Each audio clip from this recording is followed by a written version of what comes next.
Hello everyone, welcome back to your on channel Tej of knowledge. तो students, मैं लेकर आ गया हूँ आपके लिए इंग्लिश ग्रामर का प्रैक्टिस सेट, जिसमें आज हम समझने वाले हैं इंग्लिश ग्रामर के सभी इंपॉर्टेंट क्वेश्चंस डिटेल में। तो जाने के लिए वीडियो को एंड तक जरूर देखिएगा और वीडियो को बिल्कुल भी स्किप नहीं कीजिएगा, और साथ में आप भी मेरे प्रैक्टिस करते जाइएगा और करेक्ट आंसर गेस करते जाइएगा। चलिए जल्दी से वीडियो को शुरू करते हैं और समझते हैं सारे क्वेश्चंस के आंसर्स। तो स्टूडेंट, आप यहाँ पर देखेंगे ये fill in the blanks by choosing the correct options from the brackets. तो आपको ब्रैकेट्स में जो ऑप्शंस दिए गए उनमें से आपको करेक्ट आंसर बता देना है। तो स्टूडेंट, हमारा फर्स्ट क्वेश्चन है, he gave me blank space 1 rupee note. Option आपके सामने ए एंड द। जल्दी से राइट आंसर गेस कर लीजिए। तो यहाँ पर आप देखेंगे 1 रुपी नोट। तो 1 आपको साउंड किस चीज़ का दे रहा है? वा का साउंड दे रहा है, जो कि आपको कंसोनेंट साउंड दे रहा है। तो जब कंसोनेंट साउंड आता है तो राइट आंसर होता है हमारा ए। ठीक है, इसको आ बोला जाता है। He gave me a 1 rupee note. तो आपको ये नहीं देखना है कि ओ यानी 1 में ओ जो है वो वाउल्स है, आपको ये ना देखकर आपको ये देखना है इसका साउंड क्या है। मतलब पूरा का पूरा जो खेल होता है आर्टिकल्स में वो साउंड का होता है। तो साउंड आपको कंसोनेंट साउंड दे रहा है, वा का साउंड दे रहा है, तो हमें लगा देना है आ। He gave me a 1 rupee note, ये इसका राइट आंसर होगा। ओके स्टूडेंट, क्लियर हुआ? ओके, बात करते हैं नेक्स्ट क्वेश्चन। तो क्वेश्चन नंबर हमारा सेकंड है, his father is blank space MP. इसमें भी ऑप्शंस आपके सामने ए एंड द एमपी। अब आप एम को देखेंगे तो एम को आप लिखेंगे भी तो आपको पता चलेगा कि ए का साउंड आ रहा है एमपी। एम एक्चुअल में एक कंसोनेंट है, लेकिन साउंड आपको ए का दे रहा है, तो ए का साउंड दे रहा है तो आप यहाँ पे लगा दीजिए एन, वो कि वाउल साउंड दे रहा है। तो राइट आंसर होगा his father is an MP. His father is an MP, ये इसका राइट आंसर होगा।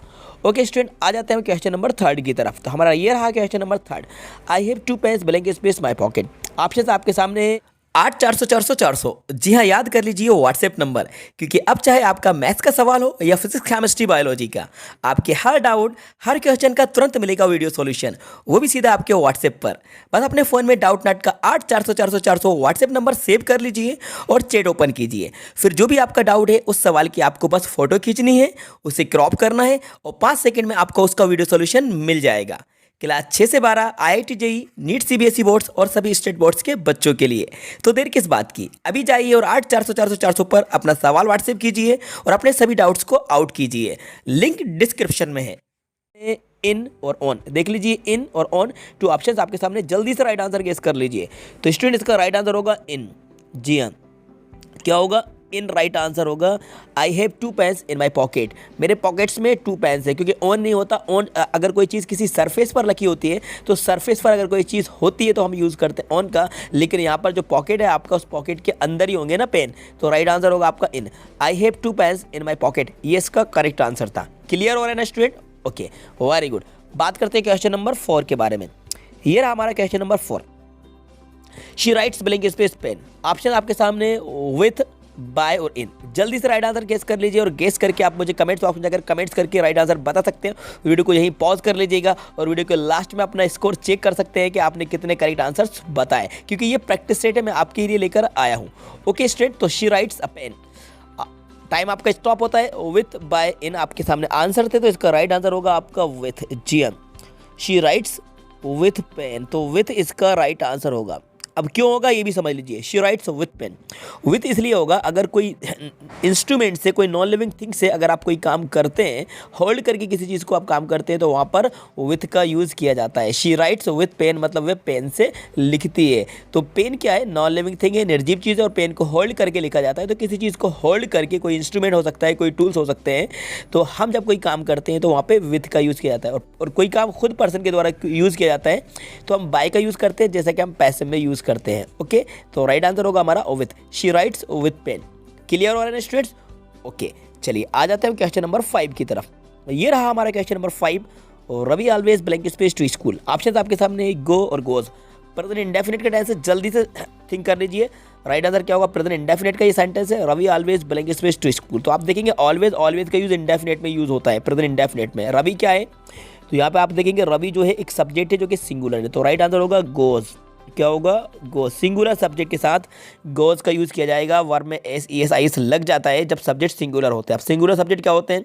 ही, शी, इट, नेम, ये सिंगुलर सब्जेक्ट होते हैं। जब भी सेंटेंस में सिंगुलर सब्जेक्ट और प्रेजेंट इंडेफिनिट की बात चल रही हो तो वर्ब में S E S I S का यूज़ किया जाता है। इसी वजह से हम यूज़ करेंगे goes. Ravi always goes to school, Ravi हमेशा स्कूल जाता है, इसलिए गोज इसका राइट आंसर होगा। चलिए स्टूडेंट, आ जाते हैं नेक्स्ट क्वेश्चन। क्वेश्चन हमारा 6 नंबर का है, बहुत ही ज़्यादा इंपॉर्टेंट है, बहुत ज़्यादा एग्जाम्स में पूछा गया है। सारे ही क्वेश्चन इंपॉर्टेंट है, सारे ही क्वेश्चन को नोट कर लीजिएगा, स्क्रीनशॉट ले लीजिएगा। अगर आपको उसको पीडीएफ चाहिए होगी तो मैं टेलीग्राम ग्रुप पर इसकी पीडीएफ भी डाल दूंगा। तो हमारा ऑप्शन से स्टार्टिंग में ही ब्लैंक देगा इज अ गुड एक्सरसाइज। जल्दी से आंसर गेस कीजिए, स्विमिंग या स्विम। तो स्विम नहीं होगा, स्विमिंग होगा। Swimming is a good exercise, तैरना एक अच्छा व्यायाम है।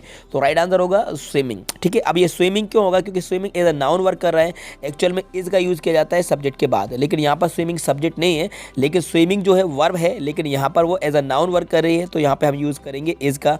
Swimming is a good exercise, right answer होगा स्विमिंग। आ जाता है नेक्स्ट क्वेश्चन। तो हमारा नेक्स्ट क्वेश्चन है I don't have blank space money. Options आपके सामने हैं सम और एनी। सम एनी में से आपको करेक्ट आंसर गेस कर लेना और जल्दी से आपको राइट आंसर बता देना है। अब स्टूडेंट देखिए यहाँ पर I don't have blank space money, sentence negative है और नेगेटिव है तो राइट आंसर होगा एनी। जी हाँ, नेगेटिव सेंटेंस में एनी का यूज़ किया जाता है, नेगेटिव। और इंटरोगेटिव सेंटेंस में एनी का यूज़ होता है, अफर्मेटिव सेंटेंस में सम का यूज़ किया जाता है। कुछ कंडीशन सेंटेंस होते हैं, कंडीशनल सेंटेंस होते हैं जो इंटरोगेटिव होते हैं, उनमें भी सम आ जाता है। इसके बारे में हम डिटेल में एक सेपरेट वीडियो में समझेंगे। फिलहाल आप इतना समझ लीजिए कि सेंटेंस नेगेटिव है, आई डोंट हैव, इसी वजह से एनी का यूज़ किया जाएगा। I don't have any money, मेरे पास कोई पैसा नहीं है, इसी वजह से एनी का यूज़ किया गया है।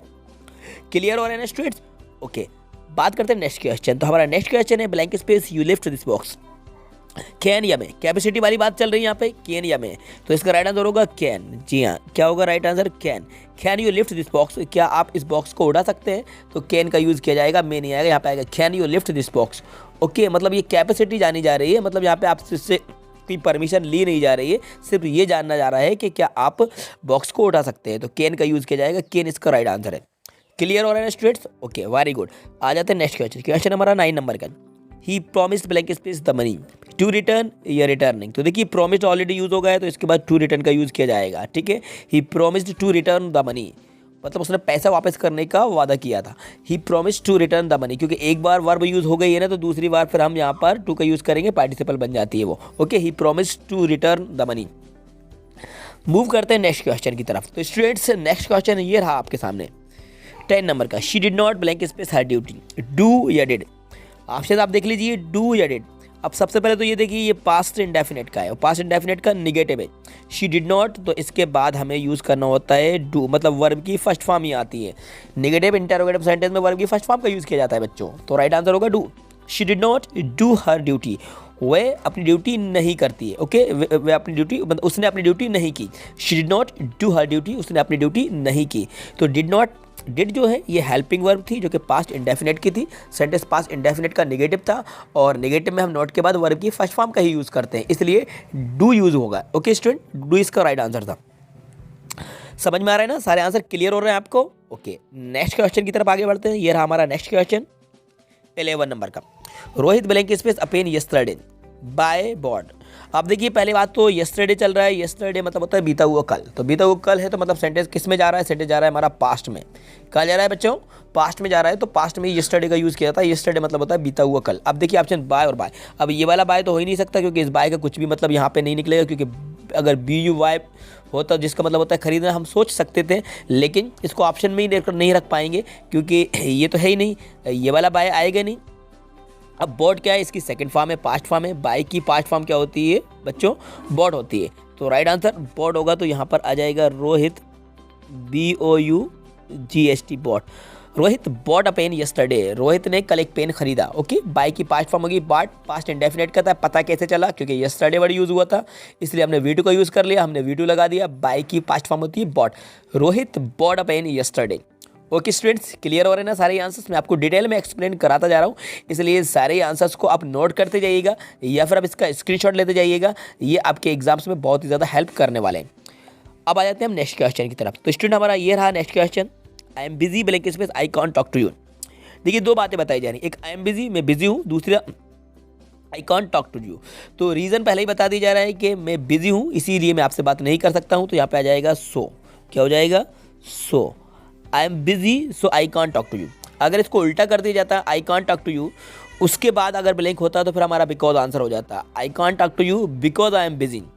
तो यहाँ पर रिजल्ट पहले ही बताया जा रहा है, आई एम बिजी इसलिए सो का यूज़ करेंगे, जिसका मतलब क्या है? तो I am busy so I can't talk to you. Okay, इसलिए राइट आंसर होगा सो। बिकॉज नहीं होगा, बिकॉज बिल्कुल भी नहीं होगा। अगर आप बिकॉज गेस करें, बिकॉज नहीं, बिकॉज ऐसी कंडीशन में होता है। देखो जैसे कि अगर हम ये कहते हैं कि I can't talk to you, पहले लिख दें, उसके बाद ब्लैंक स्पेस बिजी, मतलब मैं आपसे बात नहीं कर सकता हूँ क्योंकि मैं बिजी हूँ, क्योंकि मैं बिजी हूँ, ऐसा हो जाता है। जैसे कि हम बोलते हैं ना